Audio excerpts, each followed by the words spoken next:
नमस्कार, दोनों अजीज एस बहुजन से। आज मैं आया हूँ आजमगढ़ डिस्ट्रिक्ट के अंदर और हमारे साथ जुड़े हुए हैं एक मास्टर जी हैं जो ओबीसी समाज से आते हैं। तो मैं इनसे ये पूछना चाहता हूँ कि जो एक जो विभाग है शिक्षक विभाग से, मैं जिस प्रकार से हमारे देश में हिंदू राज घोषित करने का सब लोग यानी वो लगा रहे हैं, क्या हिंदू राज घोषित करने से ये देश संभल सकता है या बाबा जी के संविधान से देश संभल सकता है? मैं खास बातचीत कर रहा हूँ। मास्टर जी अपना मैं आपका दोस्त सोनू अजीज और आप देख रहे हो यस बहुजन। मेरे चैनल को सब्सक्राइब, लाइक, शेयर और साथ में आपकी क्या राय है कमेंट ज़रूर करें। धन्यवाद, नमस्कार, जय हिंद।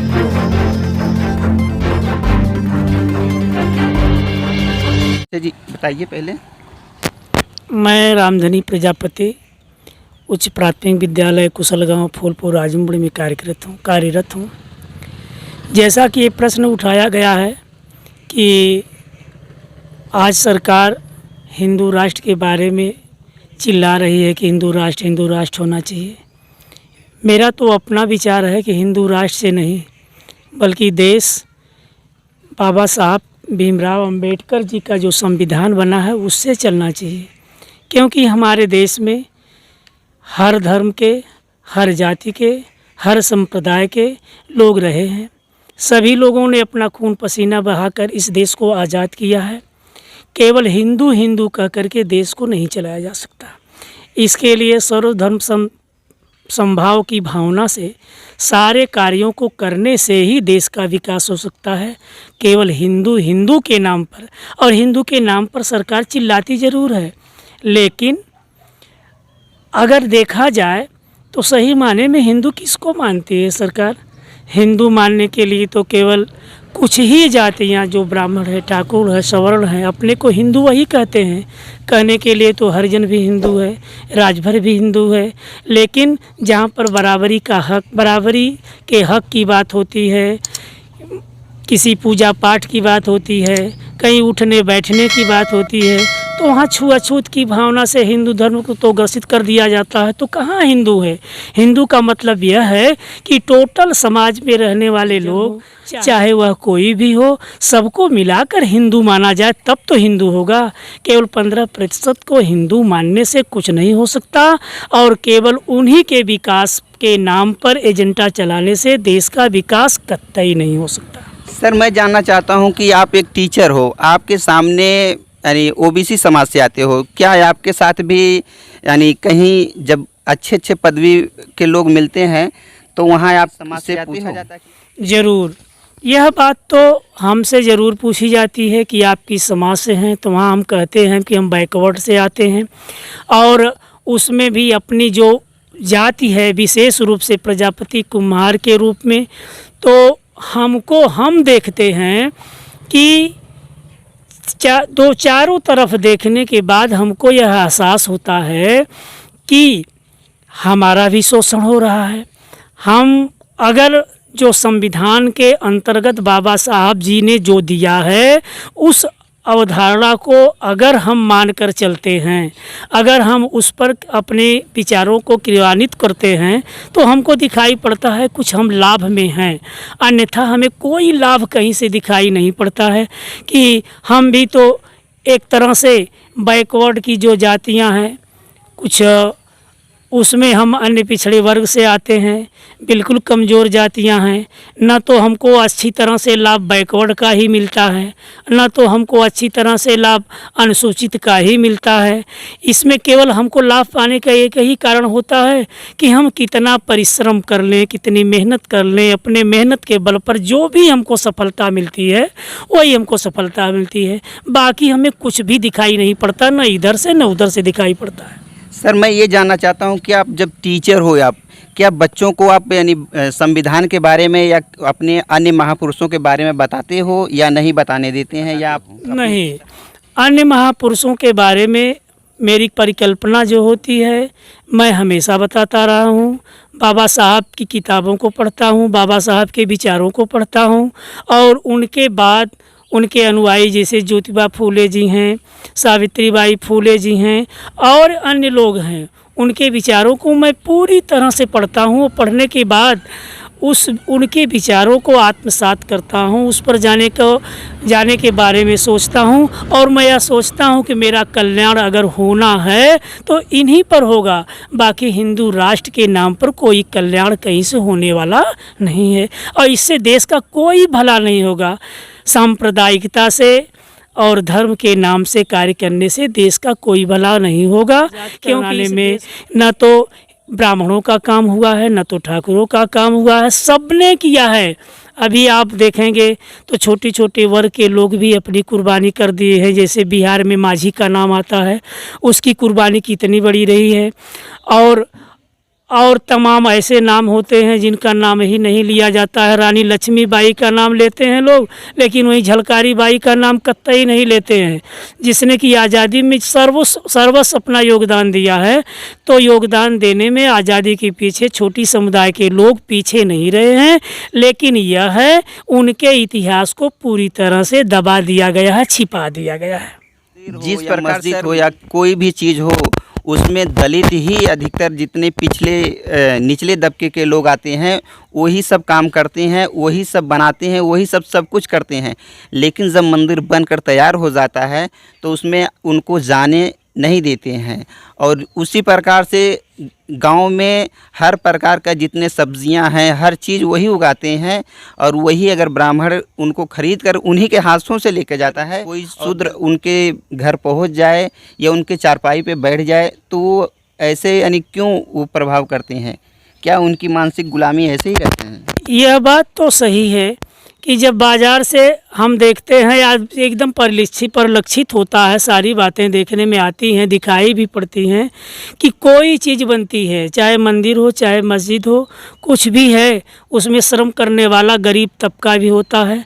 तब मंदिर के ऊपर चढ़ कर के, भगवान तो नीचे रहते हैं ना, देखने में होता है, मंदिर के ऊपर चढ़ कर के उनको पैरों तले दबाता है, सब कुछ करता है। सब कुछ करने के बाद वास्तविकता है कि मंदिर जब तैयार हो जाता है, भगवान की प्राण प्रतिष्ठा हो जाती है, तब वह अछूत हो जाता है, तब उसको मंदिर में नहीं जाना है, दूर से बात करना है। और यह भी आपकी बात सही है कि सारी चीज़ें गरीबों के घर पैदा होती हैं, गरीबों के घर से गरीब बाज़ार में उसको बेचने जाता है, वही लोग खरीद कर ले आते हैं।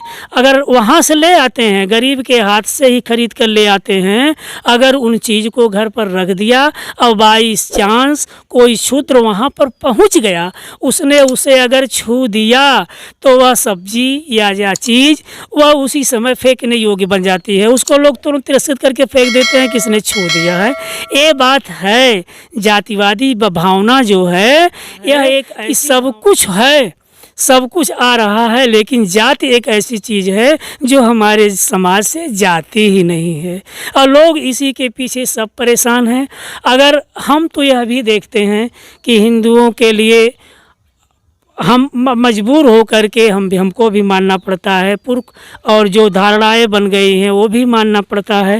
लेकिन कभी कभी अफसोस होता है कि 33 करोड़ देवी देवता हैं, यह भी बातें होती हैं, इतने लोग हैं, यह भी बातें होती हैं, तमाम चीज़ें आती हैं कि ये कर दिया वह कर दिया। लेकिन ये प्रश्न मेरे मन में तो बार गजनवी ने जो 17 बार आक्रमण सोमनाथ पर किया, जितनी सेना लेकर 1700-1800 सेना लेकर के वह आक्रमण किया, तो उस समय मैं तो समझता हूँ अगर 1700 सेना लेकर आक्रमण कर दिया तो कम से कम 2000-4000 पुजारी वहाँ पर पूजा करते थे। 2000-4000 पुजारी अगर पूजा करते थे तो मेरे समझ में बात नहीं आती है कि भगवान आखिर अपने आप को बचा क्यों नहीं पाए और 1700 लोगों से 2000-4000 पुजारी क्यों नहीं लड़ाई कर लिए। 17 बार उसको जमींदोज किया गया, 17 बार उसको लूटा गया, लूट कर सारा खजाना लेते गए। पुजारी आखिर कर क्या रहे थे, देवी देवता कर क्या रहे थे। देश इतने दिन से देश इतना दिन से गुलाम रहा है, तमाम आताताई आते रहे हैं, मैंने सब देखा इतिहास में। मुगलों का शासनकाल कितने दिन तक चला है, हुड़ों का शासनकाल कितने दिन तक चला है।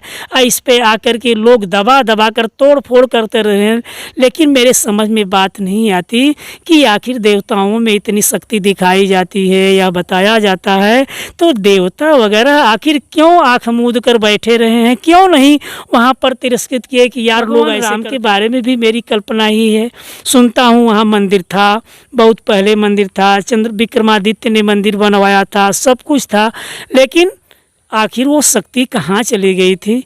इतने लोग आए, आखिर ईश्वर ने क्यों नहीं रोका उस बात को। और एक बात और मेरे हमेशा दिमाग में आती है कि लोग कहते हैं कि वहाँ पर जहाँ पर मुसलमान जाते हैं काबा में जाते हैं, वहाँ भी सुनता हूँ शंकर जी चले गए हैं, लेकिन मेरे समझ में नहीं आती कि हमारे शंकर जी हैं, इतने बलवान हैं, सारी शक्तियाँ उनके पास हैं, हिंदुओं के परम पूज्य हैं, तो उनको तोड़कर वहाँ से बंधन को तोड़कर क्यों नहीं भाग आते। वहाँ पर बंधन में पड़े हुए हैं। तो ये सब चीज़ें कुछ नहीं है। मेरा तो विचार यही कहता है कि ये इस पृथ्वी के ऊपर जो कुछ भी पैदा हुआ है, सबसे बड़ी यहाँ पर प्रकृति है। प्रकृति ने हमको जो कुछ दिया है, प्रकृति ने जो कुछ भी हमको दिया है, वही हमारी देवी है, वही हमारे देवता है। प्रकृति चाहे तो क्षण भर में कुछ भी कर सकती है, बाकी सब चीज़ें बेमानी न होती तो कितना इतिहास 6वीं शताब्दी से लेकर के उधर से मौर्य वंश को पढ़ा, गुप्त वंश को पढ़ा, तमाम लोग शासन करके आए, बीच में तमाम लोगों ने शासन कर दिया। रजिया इल्तुतमिश से लेकर कुतुबुद्दीन ऐबक तक शासन किया, बीच में हिंदुओं का शासन आया, फिर 1526 से मुसलमानों का शासन आया। आखिर यह हिंदुओं के देवी देवता, हिंदुओं के पंडे और पुजारी, हिंदुस्तान के ये रखवाले आखिर क्या कर रहे थे। देश इस तरह से क्यों भागता चला गया। मैं तो यह मानकर चलता हूँ कि अगर आज़ादी के बाद बाबा साहब भीमराव अंबेडकर जी न होते तो आज दलितों की, बैकवर्डों की स्थिति तो इस प्रकार से होती कि जमींदारी की जो कंडीशन थी उससे भी बदतर बन कर के रहती। आज जो कंडीशन, आज जो हम सीना उठाकर चल रहे हैं, जगह जगह स्थान पाए कर रहे हैं, अगर उनका संविधान में उनकी बातें न रखी गई होती तो मैं तो समझता हूँ जो कुछ भी हमको मिला है यह भी नहीं मिलता। अब भी मैं देख रहा हूँ बीजेपी का शासन हुआ है, हम विरोधी नहीं है, लेकिन शासन प्रणाली का हम विरोध करते हैं। हमारी कुल जनसंख्या, उसमें अल्पसंख्यक मुसलमानों को भी मिला करके हम 85% हैं और 15% कुल मिलाकर के 3% ब्राह्मण को मिलाकर के टोटल इनकी जनसंख्या 15%, क्योंकि मुसलमानों में भी कुछ सवर्ण जातियां आती हैं, उनको भी उसमें मिलाया गया है, तो इनकी संख्या 15% है। और 15% के ऊपर मोदी सरकार ने 10% आरक्षण दे रखा है और आरक्षण का फार्मूला ऐसा बनाया है, तो मैं तो समझता हूँ कि मेरे गांव में जितने ब्राह्मण, कोई भी आरक्षण से बचने वाला नहीं है, सबको आरक्षण का लाभ मिलेगा। आज उनके पास हमारी ज़िंदगी ख़त्म हो जाती है, 10 बिस्वा 5 बिस्वा ज़मीन बनाते बनाते, बच्चों को पैर में खड़ा कराते, और आज कुछ भी है तो उनकी कंडीशन हमसे बहुत ही अच्छी है, लेकिन वह गरीबी रेखा के नीचे आकर के 10% आरक्षण का वो लाभ उठा रहे हैं। और 85% जो हमारा है, हमारा आरक्षण हम कतई नहीं पा रहे हैं। इसके पीछे तो मैं कारण मानता हूँ अपने समुदाय को। हमारा समुदाय इतना विखंडित है कि यह कुछ भी नहीं पा रहा है। यादव समुदाय है अपने को दूसरी तरफ भागता है, राजभर समुदाय बीच में, अन्य पिछड़ा वर्ग है, वो तो समझ ही नहीं पाता है कि मैं किधर जाऊं, क्या करूं। कभी सोचता है कि यादव के साथ जाऊंगा तो इस तरह से हमारे साथ करेंगे अत्याचार, उनके साथ जाऊंगा तो हरिजन अत्याचार करेंगे, लेकिन कुछ नहीं। सबके लिए तो एक फ्रंट की आवश्यकता है, सबको एक फ्रंट पर आना है। और यह मैं दावे के साथ कहता हूँ, अगर यही कंडीशन रही देश की, कम से कम 2 दशक 2 दशक के लिए आप यह जान लीजिए, अगर यही कंडीशन रहेगी तो हमारा बैकवर्ड, हमारा अनुसूचित समुदाय, हमारा अनुसूचित जनजाति का समुदाय अपने आप को उस कंडीशन में पहुंच जाएगा जहां आज़ादी के पहले लोटा लेकर, थाली लेकर जैसे उनके घर जाता था, जो कुछ मिलता था दिन भर काम करने के बाद खाने के लिए। मैंने अपने बचपन में देखा है, मेरी माता, मेरे परिवार के लोग उन लोगों के घर जाते थे, काम करते थे, काम के बदले में जो उनके घर में खाना बचा रहता था उसको लेकर आते थे, 1 किलो 2 किलो जो भी राशन मिलता था जो भी दे देते थे, उसी से आकर संतुष्ट होकर खा पी कर रह लेते थे। क्या हमारी स्थिति इस तरह से संभल पाएगी? मैं तो यह कहूँगा, लोगों से कहना चाहूँगा कि अपने अंदर जागरूकता लाइए। अपने बच्चों से, मैं दलित समुदाय के बच्चों से कहता हूँ, सब कुछ छोड़ो, सब कुछ छोड़ो, अपने आराम को, सुख को, चैन को त्याग करो। त्याग करने के लिए, शिक्षा के लिए जी जान से जुट जाओ। अगर आपने शिक्षा के साथ खिलवाड़ किया तो आप यह जान लीजिए कि आपकी ज़िंदगी इतनी बदतर हो जाएगी, कभी रोटी आपके घर मुहाल हो जाएगी। तो आप लोग शिक्षा, अपने बच्चों को शिक्षित करिए और ज़्यादा से ज़्यादा शिक्षा पर जोर दीजिए। शिक्षा ही एक ऐसी तलवार है जिसके बल पर हम कुछ पा सकते हैं। Thank you sir. सर, जिस तरह यानी हिंदू राज से लोग बाग खुश हो रहे हैं कि हिंदू राज करने से खुश हो जाएंगे, तो आपका इस पे क्या विचार? क्या हिंदू राज होने से खुश होंगे लोग? मेरा तो अपना विचार है कि हिंदू राष्ट्र होने से कतई कोई खुश नहीं हो सकता है। भारत एक ऐसा देश है जिसमें कि सभी जाति, सभी संप्रदाय के लोग इसमें रहेंगे, क्योंकि उसमें बना भी पहले से ही कहा है, हिंदू, मुस्लिम, सिख, ईसाई हम सब मिलकर भाई भाई। केवल एक हिंदू राष्ट्र कहने से, जगह जगह मंदिर और मस्जिद बनवा देने से इस तरह से हमारे देश का विकास नहीं हो सकता। हिंदू राष्ट्र कहने से लोग चिल्ला रहे हैं, लोग खुश हो रहे हैं। मेरे तो समझ में यही आता है कि नथिंग, कुछ भी नहीं इससे मिलने वाला है, कुछ भी नहीं मिलेगा। हिंदू राष्ट्र बना करके यही न कहोगे कि यह देश हिंदुस्तान है, हम पहले दर्जे के आदमी हैं, बाकी लोग दोयम दर्जे के आदमी हैं। पहले दर्जे के आदमी तो पहले भी थे, पहले दर्जे के आदमी थे। क्या ब्राह्मण नहीं थे, क्षत्रिय नहीं थे, ठाकुर नहीं थे? मैंने विरोध नहीं करता हूँ। मैंने इतिहास में देखा है, मुगल काल के इतिहास में कितने लोगों ने, ठाकुर ने क्या किया? ब्राह्मण ने चाटुकारिता किया तो ऊंचा पद पाया, ठाकुर ने चाटुकारिता किया तो ऊंचा पद पाया। भारमल की बेटी क्या थी जिसके बारे में आप लोग इतिहास में देखते हैं? भारमल ने अपनी बेटी को सौंप दिया तो उसके बदले में क्या हुआ? मान सिंह को यहाँ का मुखी बना दिया गया। तो इस तरह से मेरे भाइयों, ऐसा नहीं होना चाहिए। ठाकुर ब्राह्मण हिंदू राष्ट्र बना करके खुश हो सकते हैं, लेकिन जो कुछ लाभ, चाहे जमींदारी के रूप में, चाहे राजा के रूप में, चाहे किसी रूप में उनको जो लाभ मिला है, लोगों ने अपनी बहन बेटियों, अपनी बहुओं को मुगलों के हाथ में, विदेशियों के हाथ में सौंपा है। सौंपने के बाद ही उनको जो लाभ मिला है, यह नहीं चाहिए। मैं छोटी वर्ग के लोगों से कहता हूं कि आप लोग सम्मान पर खेलिए, अपनी बहू बेटियों को पाने के चक्कर में मत पड़िए कि हम उनके साथ रहते हैं, हमको ये सौंप देते हैं, उनके यहाँ शादी कर देते हैं, विवाह करते हैं। नहीं यार, मेहनत करो, क्योंकि शिक्षा रूपी हथियार को पकड़ो सबसे यही, और बच्चों को शिक्षित करो। और साक्षरता, शिक्षा ही एक ऐसी चीज़ है जिसके बल पर हम सब कुछ पा सकते हैं। मैं देख रहा हूँ बैकवर्ड समुदाय भी आगे बढ़ रहा है, अनुसूचित समुदाय भी आगे बढ़ रहा है, लेकिन कौन? जो मेहनत करता है, जिसने परिश्रम किया है। परिश्रम के साथ खिलवाड़ मत करो। बड़े वर्ग के लोग तो खिलवाड़ कर सकते हैं, उनके पास कुछ भी नहीं है तो उनके पास अब भी मरी हुई हाथी भी 9 लाख की होती है। अगर शादी विवाह पड़ती है, कोई काम भी पड़ता है, मरे हुए हैं तब भी वो 10 बीघा के काश्तकार अब भी हैं।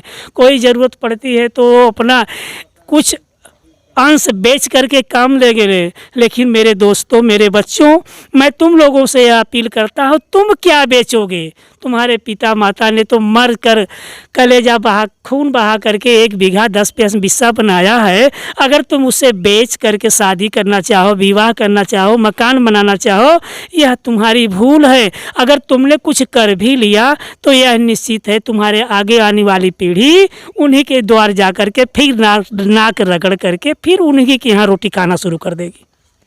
Thank you sir.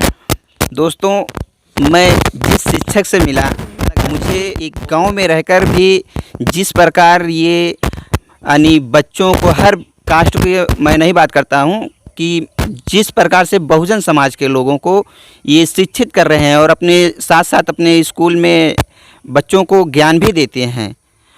और आपको ये वीडियो कैसे लगे, यस यस बहुजन चैनल को सब्सक्राइब करें। धन्यवाद। मैं सोनू अजीज़ आपके साथ।